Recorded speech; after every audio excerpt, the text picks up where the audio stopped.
লখিমপুৰবাসীক নিপকোৰ সতৰ্কবাণী ৰঙা নদীৰ পাৰলৈ নাযাবলৈ প্ৰকল্পৰ নামনি অংশৰ ৰাজ্যক সতৰ্ক কৰিছে নিপকোৱে অৰুণাচলত মুখলধাৰ বৰষুণৰ ফলত বৃদ্ধি পোৱা ৰঙা নদীৰ প্ৰকল্পৰ অতিৰিক্ত পানী এৰিছে নিপকোৱে সন্ধিয়া 6:40 পৰা নিপকোৱে এৰিছে পানী সন্ধিয়াৰ পৰা পৰ্যায়ক্ৰমে এৰি থকা হৈছে পানী আমি পুনৰ জনাইছো লখিমপুৰবাসীক নিপকোৰ সতৰ্কবাণী ৰঙা নদীৰ পাৰলৈ নাযাবলৈ প্ৰকল্পৰ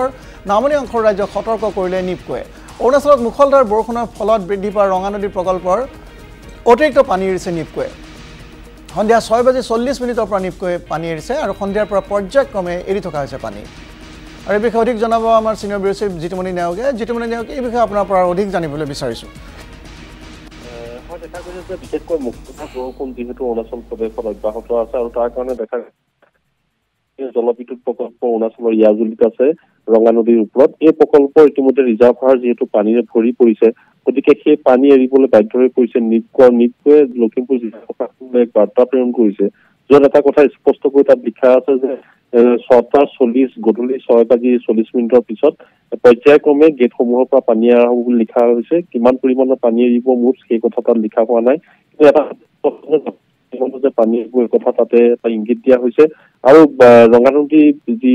নামনি অংশ সেই নামনি অংশৰ যিসমূহ গাঁও আছে এই গাঁৱৰ ৰাইজক যাতে নদীৰ ওচৰলৈ নাযায় তাৰ কাৰণে সাৱধান বান্ধি দিয়া হৈছে আৰু পশুধনৰ পৰা আৰম্ভ কৰি সকলো যাতে নদীৰ পৰা আঁতৰাই ৰাখে তাৰ কাৰণেও এক সাৱধান বান্ধি দিয়া হৈছে আৰু লগতে অন্য এটা তাৰ পিছতে অন্য এটা ইতিমধ্যে বাৰ্তাও তেওঁলোকে প্ৰেৰণ কৰিছে য'ত 200 mm ইতিমধ্যে পানী এক বাৰ্তাত প্ৰেৰণ কৰিছে গতিকে ক'ব লাগিব যে ৰঙা নদীৰ গেটেৰে ৰঙা নদী জলবিদ্যুৎ প্ৰকল্পৰ গেটেৰে ইতিমধ্যে অতিৰিক্ত পানীভাগ এৰি দিয়া হৈছে ৰঙা নদীত আৰু যাৰ কাৰণে ইতিমধ্যে ৰঙা নদী জলপৃষ্ঠৰ নামনি অংশৰ